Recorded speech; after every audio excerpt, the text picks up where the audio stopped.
When people think of the NES, they picture bright colours, chiptune music, and family-friendly fun, not blood, gore, and mutilation. But hidden deep in the 8-bit vault are games that somehow slip past Nintendo's infamous censorship era. These titles are so dark, violent, and weird that it's hard to believe they ran on the same system as Super Mario Bros. Or Duck Hunt. From unlicensed horror shooters that turned pixel art into nightmares, to bizarre RPGs filled with corpses and cults, these games showed just how far developers could push the limits of early hardware. So, grab your seats, steel your nerves, and let's revisit the top 12 ultra-violent NES games, 8-bit bloodbaths you weren't ready for. Chiller. Few NES games have sparked as much unease and fascination as Chiller, the unlicensed light gun shooter that somehow slipped into players' hands despite Nintendo's famously strict censorship policies. Developed by Exidy, Chiller was never officially sanctioned for release. Once you see what it contains, it's easy to understand why. Unlike other shooters where you fought off aliens or criminals, Chiller gave you a crosshair and placed you inside what looked like a medieval torture chamber, tasking you not with saving anyone, but executing innocent victims in disturbingly creative ways. Armed with the NES Zapper, players aimed at chained prisoners and helpless souls, shooting off limbs, decapitating bodies, and watching pixelated blood splatter across stone walls. The targets screamed as you picked them apart piece by piece, while eerie organ music played in the background. Even for its time, the game pushed the limits of what was acceptable. It didn't hide behind fantasy monsters or action context. It was pure sadism presented as entertainment. The original arcade version of Chiller had already caused controversy for its brutality. Still, the NES port felt even more subversive because of the console's reputation as a family-friendly system. Nintendo's strict content policies meant this version had to be sold under the table through mail-order catalogs or small distributors, avoiding major retailers altogether. Despite this, Chiller built a cult following among players drawn to its shock value and its forbidden status.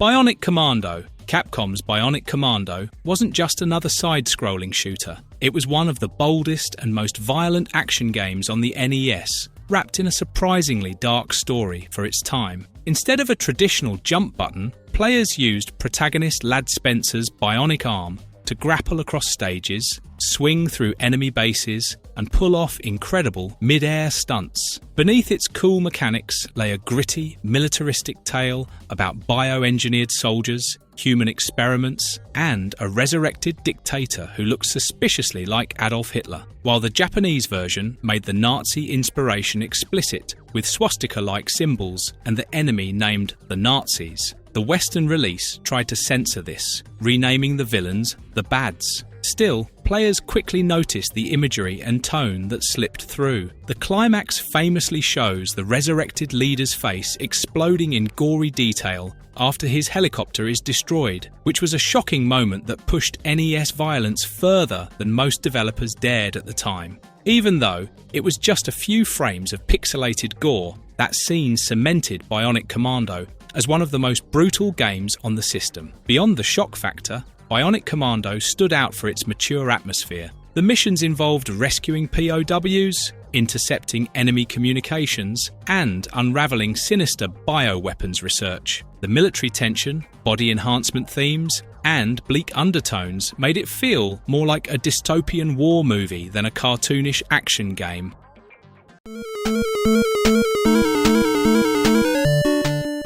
Monster Party. If there was ever an NES game that looked like a goofy kid's adventure but secretly belonged in a horror museum, it's Monster Party. Developed by Human Entertainment, this bizarre side-scrolling beat-em-up begins with a baseball player named Mark being abducted by a gargoyle named Bert, who needs help saving a monster world from evil creatures. From the first few minutes, Monster Party tricks you. The opening level appears cheerful, with candy-coloured backgrounds and smiling enemies, until lightning strikes. Suddenly, the scenery bleeds red, the music turns sinister, and the monsters transform into gruesome abominations. Trees sprout human eyes, dead bodies hang from ceilings, and the stage floods with blood. For an NES title in 1990, this tonal whiplash was shocking. It pushed the limits of what 8-bit horror could look like without getting banned outright. Every boss in the game feels ripped from a fever dream,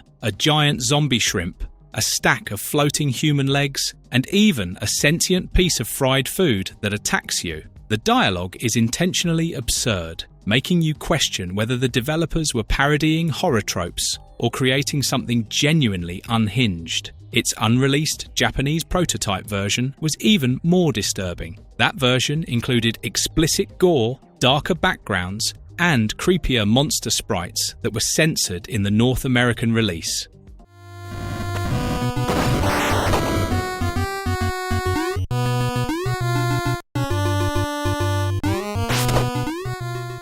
Splatterhouse Waku Graffiti. Long before Splatterhouse became a full-blown gore fest on consoles, Namco released Waku Graffiti, a chibi, pixelated parody that somehow managed to be both adorable and horrifying at once. Released exclusively for the Japanese Famicom in 1989, this 8-bit gem follows Rick, a hockey mask-wearing protagonist resurrected from his grave by lightning. He is ready to hack and slash through legions of undead enemies in a cutesy cartoon world that hides some seriously dark undertones. At first glance, the game looks like a Saturday morning cartoon with bright colours, goofy animations, and caricatured monsters dancing to upbeat tunes. Beneath that light-hearted theme is the same twisted DNA that defined the Splatterhouse series. The player slices through zombies, demons, and bosses that explode into piles of bones and goo. NES standards tone down the gore, but it's still disturbingly present, especially given how cute everything looks. The game constantly breaks the fourth wall with jokes and references,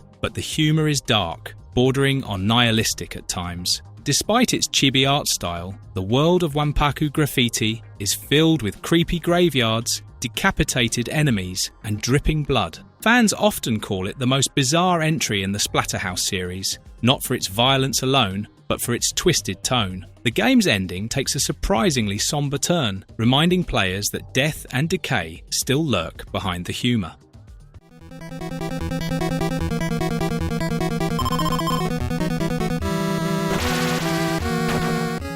Sweet Home. Released exclusively for the Famicom in 1989 by Capcom, this 8-bit psychological horror RPG was directly inspired by the Japanese horror film of the same name. What many fans don't realise is that Sweet Home laid down nearly every foundation that Resident Evil would later build upon, from the locked door exploration and inventory puzzles to its oppressive sense of dread and resource scarcity. The story follows a team of 5 documentary filmmakers trapped inside an abandoned mansion, once owned by the reclusive painter Mamiya Ichiro. What begins as a search for lost frescoes quickly spirals into a nightmare of ghosts, curses, and gross horrors. Each character has a unique skill, such as lockpicking, healing, or photographing clues, which forces players to carefully manage who explores where, as death is permanent and must be avoided. If a character dies, they're gone for good, and their loss can completely alter how the game unfolds. What made Sweet Home truly disturbing wasn't just the death mechanic, but also the mature themes of decay, guilt, and loss, presented through haunting pixel art and a tense, eerie soundtrack. Players witnessed corpses, suicide notes, and bloodied halls long before such imagery became common in video games. The mansion acted as a connected, explorable world, with multiple endings depending on how many of your team survived. The atmosphere was claustrophobic and nerve-wracking, achieved entirely through clever use of limited graphics and sound.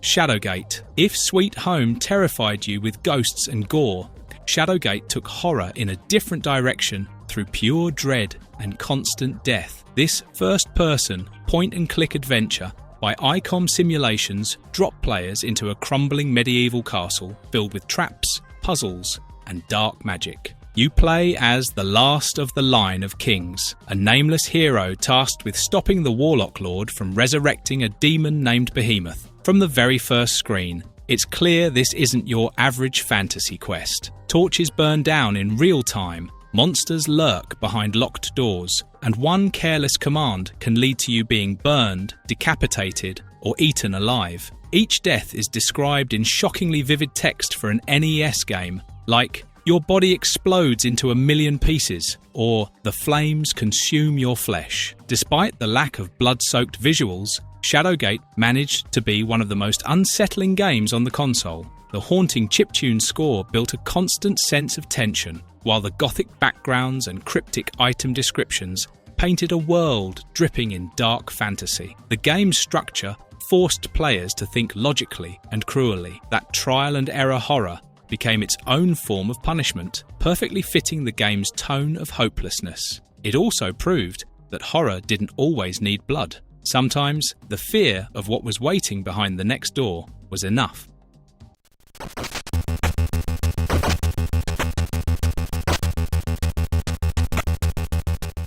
Narc, originally an ultra-violent arcade game by Williams Electronics in 1988, it was ported to the NES in 1990. It was toned down, but it was still shockingly brutal for an 8-bit console. You play as Max Force or Hitman, two heavily armed agents of the Drug Enforcement Agency, tasked with wiping out Mr. Big's sprawling criminal empire. The NES version tried to keep the over-the-top chaos intact. You'd gun down dealers, junkies, and attack dogs in grimy alleys and city streets while collecting evidence and cash. Despite Nintendo's strict censorship policies, Narc still had players blasting human enemies into pixelated blood mist, complete with crumbling bodies and screams. The arcade's infamous ability to literally blow people's limbs apart was missing, but the game's spirit of excessive violence survived. It was one of the few NES titles where killing wasn't just allowed, it was the point. Even with its censorship,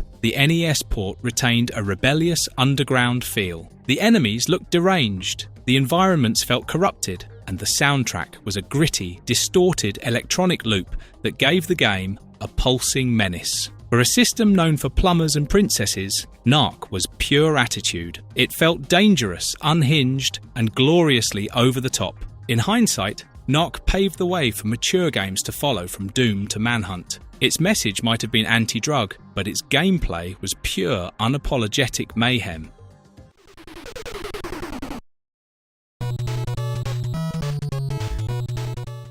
City Ransom. If you thought NES beat-em-ups were all about saving princesses, City Ransom was the gritty wake-up call you didn't see coming. Known in Japan as Downtown Neketsu Monogatari, this cult classic fused street brawling, open-world exploration, and RPG mechanics into one of the most violent games on the console. You play as Alex and Ryan, two tough high schoolers who must punch, kick, and smash their way through rival gangs to rescue Ryan's kidnapped girlfriend. Unlike other NES fighters, City Ransom lets you roam the city freely, enter shops, buy food to recover health, and upgrade stats. Beneath its cartoonish art style was some brutal street justice. Enemies could be pummeled senseless, kicked while down, or sent flying into the screen with a satisfying barf, an iconic death cry that became a meme decades later. You could even pick up pipes, chains, trash cans, or baseball bats and beat enemies to a pulp until the streets were littered with broken bodies and coins. There were no neat levels or scoreboards, just a lawless city full of thugs to demolish. It was violent, unpredictable, and personal, long before sandbox gameplay was even a buzzword.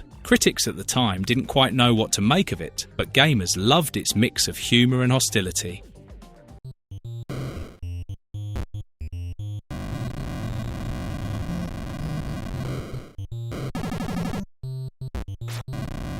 Rampage. Before open-world destruction became a gaming staple, Rampage let players live out every monster movie fantasy, smashing cities, eating civilians, and tearing down skyscrapers like an 8-bit Godzilla fever dream. Originally an arcade hit by Midway, the NES version kept the same wild spirit, pure, unfiltered urban chaos with a cartoonishly violent twist. You could choose between 3 mutated beasts: George the Gorilla, Lizzie the Lizard, and Ralph the Wolf, each once human before horrific scientific experiments turned them into city-leveling monstrosities. Buildings crumble as you punch, kick, and climb them, while soldiers, cops, and helicopters try to take you down. You could even munch on people through windows for health, actual pixelated citizens screaming as they're devoured. For 1988, that was shocking stuff. You weren't saving the day, but you were the disaster. The sight of entire city blocks reduced to rubble, tanks exploding, and little stick-figure humans fleeing in terror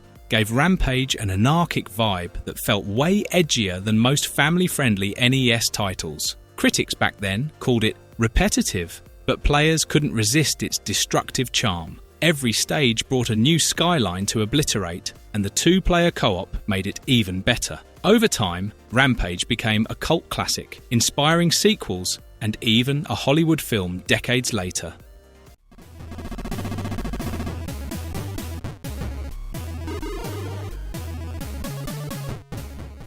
Alien 3. When Alien 3 hit the NES in 1993, players were expecting a dark, relentless action game that perfectly captured the hopeless tension of the movie's universe. Despite the NES's limited power, the game managed to deliver a gritty, violent sci-fi experience drenched in atmosphere and danger. You play as Ellen Ripley, the last surviving human in a world overrun by xenomorphs. Unlike the film, where Ripley had little weaponry, the game went all in on the action. Ripley carries an arsenal of pulse rifles, flamethrowers, grenades, and motion trackers as she fights through the claustrophobic corridors of Fiorina 161 prison colony. For its time, Alien 3 pushed NES boundaries. The level design felt almost oppressive, with dripping pipes, red hazard lights, and unsettling background noises that hinted at lurking monsters. Each alien encounter was fast, brutal, and often deadly. Xenomorphs exploded into acid green goo,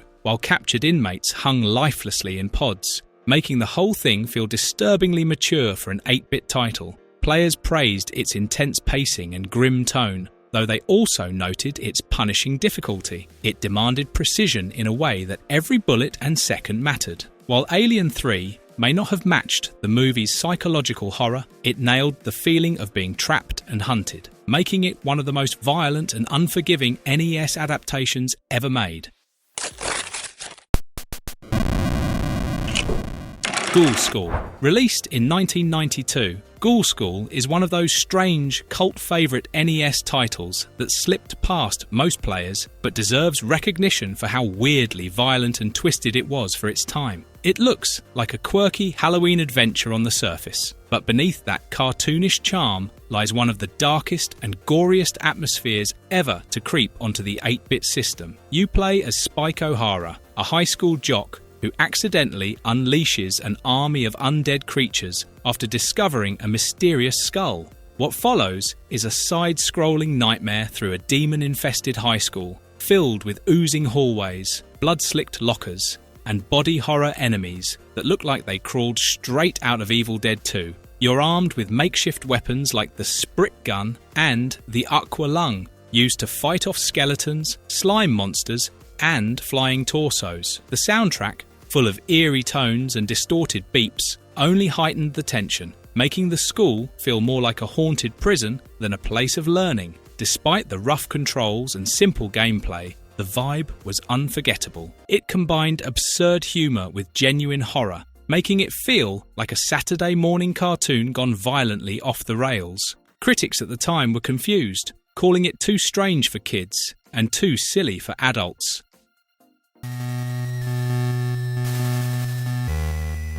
A Nightmare on Elm Street. Few 8-bit games managed to channel the spirit of a horror icon like A Nightmare on Elm Street did in 1990. Developed by Rare and published by LJN, this NES adaptation of Wes Craven's slasher franchise brought Freddy Krueger's dream-haunting terror into pixel form, and it didn't hold back much on the disturbing atmosphere or violent undertones. You play as a teenager, or up to 4 players in co-op, roaming the haunted streets of Springwood, trying to collect Freddy's scattered bones and burn them in a furnace before he kills you in your sleep. The game included a real sleep meter. If your character stayed awake too long, they'd drift off, and suddenly the peaceful town would morph into a crappy nightmare world. For a Nintendo game, it pushed boundaries. The death animations, eerie red palette shifts, and constant sense of being hunted gave it a grim tone rare for the console. The music by David Wise, of Donkey Kong Country fame,